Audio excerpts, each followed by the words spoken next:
बिस्मिल्लाहिर्रहमानिर्रहीम। जैसा कि आपको इल्म है कि वज़ीर आला हाउस में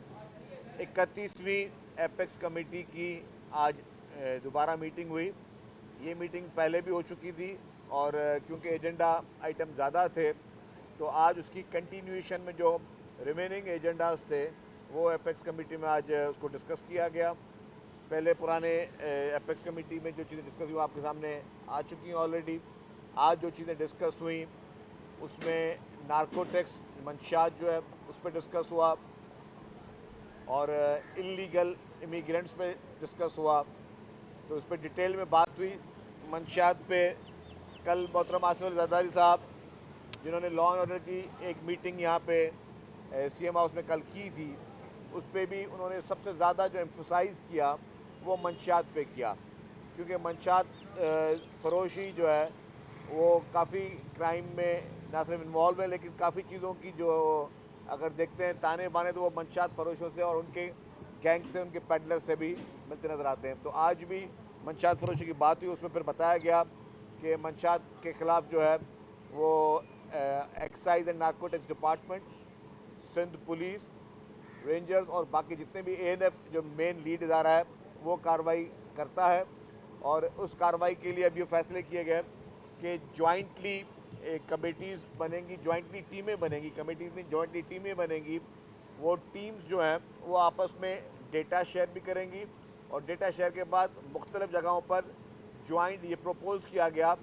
कि जॉइंट चेक पोस्ट भी बनाई जाएंगी। जितने भी बॉर्डर एरियाज़ हैं सूबे के बॉर्डर एरियाज़ में मुश्तरका तौर पर ये प्रपोज़ किया गया है कि एएनएफ, रेंजर्स, पुलिस और जो हमारी एक्साइज एंड नार्कोटिक्स फोर्स है वो कुछ जगहों पर वो जॉइंट चेक पोस्ट होंगे और बाकी जगहों पर जहाँ पे कहीं पुलिस की चेक पोस्ट है वो पुलिस की होंगी, एक्साइज की होंगी, एक्साइज की होंगी। तो इन सारी चीज़ों पर ये फैसले किए गए। और जो इससे पहले अभी पिछले कोई 40-45 दिनों में वो ब्रीफिंग हमने दी कि जिस तरीके से एक्साइज एंड नार्कोटिक्स डिपार्टमेंट ने जिस तरीके से मैसिव कार्रवाइयाँ की हैं और कोई 200 के करीब जो है अराउंड लोग जो हैं वो अरेस्ट किए गए हैं, मुख्तलिफ मंशियात जो है वो ज़ब्त की गई है और मुख्तलिफ तरीके से जो है उन लोगों को जो है वो चालान किया गया है। और ये भी बातचीत हुई कि उनके स्पीडी ट्रायल के लिए, क्योंकि काफ़ी रिपीट ऑफेंडर्स हैं जो कि ये 7-7, 8-8 साल से इस कामों में मुख्तलिफ औकात में अरेस्ट भी हुए हैं और फिर वो जो है वो ज़मानतों पे रिहा भी हो जाते हैं। इसी तरीके से इलीगल इमिग्रेंट्स जो है उसके लिए भी बातचीत हुई। मंशियात में एक दो पॉइंट्स ज़ेर गौर ले आऊँ आपके लिए। हम कुछ कानून साजी मज़ीद करने जा रहे हैं जिसमें जो उन लोगों को ख़ास तौर पर टारगेट किया जाएगा कि जो लोग तालीमी इदारों में मंशियात सप्लाई कर रहे हैं, जो यूनिवर्सिटीज़ में मंशियात सप्लाई कर रहे हैं और कुछ लोगों को घरों में होम डिलीवरी भी जो है वो मंशियात की कर रहे हैं। तो एक ये जो कल वाली सदर मोहतरम आसिफ अली जरदारी साहब की मीटिंग थी और आज ख़ास तौर पर जो एपेक्स कमेटी मीटिंग थी, एक तो मंशियात फरोशों के लिए एक बहुत ही बुरी खबर यह है कि फेडरल गवर्नमेंट और प्रोविंशियल गवर्नमेंट के तमाम इदारे उन्होंने बहुत सीरियसनेस के साथ इस मंशियात फरोशों के ख़िलाफ़ एक क्रैकडाउन का फ़ैसला किया है और उस क्रैकडाउन में फेडरल जो है interior ministry, anti narcotics force, यहाँ पे सिंध में रेंजर्स, पुलिस और एक्साइज एंड नार्कोटिक्स फोर्स जो है वो सब जो है वो इस कार्रवाई करेंगे। इसमें उनको वफाकी जितने भी इदारे हैं उनकी मुकम्मल मुआवनत और ताउन हासिल होगा। तो जितने भी मंशियात फरोश हैं उनके मैं समझता हूँ कि बुरे दिन शुरू हो गए हैं। बेहतर है कि उस काम को छोड़ दें, तौबा कर लें, लेकिन अगर उन्होंने इसकी कंटिन्यूटी की तो उनका हशर जो है वो बहुत बुरा होने वाला है। जो इलीगल इमिग्रेंट्स की बात हुई, इलीगल इमिग्रेंट्स में ऑलरेडी फेडरल गवर्नमेंट भी कोशिश कर रही है, प्रोविंशियल गवर्नमेंट भी कोशिश कर रही है। डेटाज शेयर हुए कि कहाँ पे इलीगल इमिग्रेंट्स जो है उनके खिलाफ अभी तक कितनी कार्रवाइयाँ हो चुकी हैं, कितनी तादाद में इलीगल इमिग्रेंट्स वॉलंटियरली मुल्क से बाहर जा चुके हैं और कितने लोगों को पकड़ कर जो है वो मुल्क से बाहर भेजा गया है। वो सारे डेटा शेयर हुए। लेकिन एक जो अहम चीज़ मैं साबित करूँगा, मैं बताना चाहूँगा कि काफ़ी ये रिपोर्ट्स भी आ रही हैं कि जो इलीगल इमिग्रेंट्स हैं, जो ये गैर कानूनी तारीक वतन है, ये गैर कानूनी तारीक वतन जो है वो मुख्तलिफ शेल्टर्स ले रहे हैं मुख्तलिफ जगहों पर। तो जहाँ जहाँ पे गैर कानूनी तारीक वतन शेल्टर ले रहे हैं उन जगहों की प्रॉपर मॉनिटरिंग का भी फैसला किया गया है, उन जगहों की प्रॉपर मॉनिटरिंग भी हो। और उनके, क्योंकि देखें इलीगल इमिग्रेंट्स के खिलाफ ये बात होती है तो ये किसी शख्स के खिलाफ या किसी कौम के खिलाफ बात नहीं होती, ये पूरी दुनिया में, हम सिर्फ पाकिस्तान की बात नहीं कर रहे, पूरी दुनिया में कहीं पे भी आप गैर कानूनी तौर पर नहीं रह सकते, ये कानून है। इलीगल अगर आप किसी भी मुल्क में, चाहे मौजूद मुल्क हो या कोई किसी तरीके का मुल्क हो, कोई बड़ा तरक्की याफ्ता मुल्क हो या तरक्की पजीर मुल्क हो, आप बग़ैर पासपोर्ट के, बग़ैर शनाख्ती कार्ड के आप कहीं ट्रैवल नहीं कर सकते, ना रह सकते हैं। तो हमारा मुल्क भी खुदा ना खास्ता इतना आसान नहीं होना चाहिए कि जिसकी मर्जी आए वो इलीगल तरीके से यहाँ पर रहे। तो उसके खिलाफ गवर्नमेंट जो कानून ऑलरेडी मौजूद है उसको इस्तेमाल करते हुए इलीगल इमिग्रेंट्स को हमारा यही फैसला है कि जो उनको वापस भेजा जाए, वो अपने अपने मुल्क में जाए। गैर कानूनी और गैर आईनी तारीक वतन की लिए पाकिस्तान जो है वो सेफ हेवन नहीं हो सकता। जो एक अहम पेशरफ्त एक वाक़े की आज रिपोर्ट हुई जो कि नहायत ही मैं समझता हूँ कि इम्पॉर्टेंट है और वो नहायत ही एक is a cause of worry है, वो ये है जो कराची KPO में अटैक हुआ था, उसमें जो लोग मारे गए उसमें एक शख्स की जब पूरी रैकी की गई तो कराची KPO अटैक का वो जो शख्स था वो एक मदरसे में टीचर था, मदरसे का उस्ताद था एक मदरसे में। तो ये बहुत कॉज ऑफ वरी है जिसमें पूरे प्लेटफॉर्म, पूरे जो लोग पार्टिसिपेंट्स हैं उन सब ने उस पर डेफिनेटली हैरत का इज़हार किया, वो उसमें मुलविस था और सब ने ये हैरत का इज़हार किया कि एक शख्स जो मदरसे में तालीम देता है बच्चों को, मासूम बच्चों को, मदरसे में मासूम बच्चे पढ़ते हैं जो अपनी तालीम के लिए आते हैं, उसके टीचर ने वो अटैक में मुलविस था कराची KPO के। तो इस पर शदीद तशवीश पाई गई और डेफिनेटली कोई भी शख्स, ख़ास तौर पे दहशतगर्द तो दहशतगर्द होता है, लेकिन अगर कोई ऐसा शख्स दहशतगर्द जिसने इतना बड़ा अटैक आपके सूबे के एक अहम इदारे पे किया हो और उसका ताल्लुक़ पता चले कि वो किसी मदरसे का उस्ताद था, तो ये इसका मतलब किस तरीके की तालीम जो है वहाँ पे स्टूडेंट्स को दी होगी। तो इस तरीके की चीज़ें जो हैं ये इस पर भी ये डेफिनेटली ये किया गया कि जहाँ जहाँ पे भी इस तरह के लोग हैं, किसी भी जगह पे हो, चाहे वो किसी यूनिवर्सिटी में हो या किसी मदरसे में हो, कहीं पे भी हो, जहाँ पे इस तरह के एलिमेंट्स मौजूद हैं, उन एलिमेंट्स की मुकम्मल तौर पर ना सिर्फ मॉनिटरिंग होगी, इस तरह के एलिमेंट को जो है उनके नापाक अज़ाम को नाकाम बनाया जाएगा, उसके खिलाफ एक्शन होगा। सर, कल सदर साहब के सरबराही इजलास था उन्मान पे, उस पर भी कच्चे के डाकुओं के खिलाफ ऑपरेशन की बात हुई थी और स्ट्रीट क्राइम के हवाले से सहूलतकारों के खिलाफ कार्रवाई का आज क्या फैसला किया जाए। और इतराज़ ये आ रही है कि रेंजर्स ने उन कच्चे के इलाकों में कुछ मांगे। अच्छा, इसी में ऐड कर लीजिएगा कि जो मुसाफिर कोचेस यहाँ कराची आती हैं, लेकिन रात में जो है वो अब तो खैर हालात पहले से बेहतर है, लेकिन अब तक मोटर पे जो है वो रात के टाइम बंद कर दिया जाता है सिर्फ इसलिए कि कच्चे के डाकू के। जी, मैं दो चीज़ वाज़ेह कर दूँ। जहाँ तक कच्चे के डाकुओं के सहूलतकारों की बात की, कल सदर पाकिस्तान मोहतरम आसिफ अली ज़रदारी साहब ने क्लियरली कैटेगोरिकली ये इंस्ट्रक्शन दी हुकूमत सिंध को कि कोई भी शख्स हो जो किसी भी डाकुओं को का सहूलतकार हो, उसको चाहे पैट्रोनाइज करने वाला हो, चाहे उनकी मदद करने वाला हो,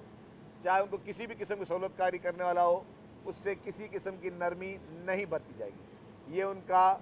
loud and clear message Sindh हुकूमत के लिए था। तो सिंध हुकूमत की जानिब से भी ज़ीरो टॉलरेंस पॉलिसी है कि कोई भी शख्स हो, चाहे कितना भी बाअसर क्यों ना हो, अगर वो किसी भी क्रिमिनल की पैट्रोनेज करेगा तो उस शख्स के साथ क्रिमिनल जैसा बर्ताव किया जाएगा। जो आपके दूसरा सवाल था उसको मैं थोड़ा वाज़ेह कर दूं कि इस वक्त काफ़ी कोशिश चल रही है लॉ एंड ऑर्डर पे, काफ़ी जो है खासतौर कच्चे के इलाके में वहाँ पे सख्त एक्शन चल रहा है, काफ़ी काबू पा लिया गया है और काफ़ी लोग जो है मगवी वो बाजियाब हुए और मज़ीद किडनैपिंग जो है उसमें बहुत बड़े पैमाने पे इस वक्त जो है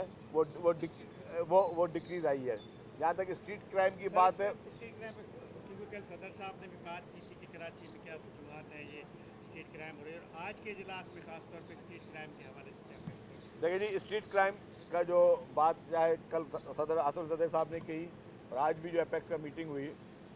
ये भी वादे किया गया कि स्ट्रीट क्राइम पे जो पुलिस जिस तरीके से काम कर रही है और उसमें पुलिस ने अपनी कारकर्दगी बताई कि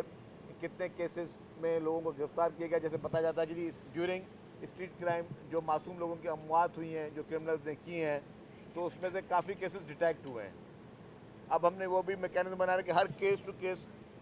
पुलिस की जानिब से मीडिया को ब्रीफिंग आती रहेगी ताकि मीडिया को पता चले और मीडिया के ज़रिए आवाम को पता चले कि अगर कहीं पे कोई कार्रवाई हो रही है, कहीं वारदात हो रही है, तो पुलिस उन लोगों को गिरफ़्तार भी कर रही है और गिरफ़्तार करके उनको फिर प्रोसिक्यूट भी किया जा रहा है। तो उस चीज़ पे काफ़ी कोशिश चल रही है पुलिस की। और पुलिस रेंजर्स जो है वो भी उससे भी 2 दिन पहले ही काफ़ी डाकू गिरफ़्तार किए हैं कराची से।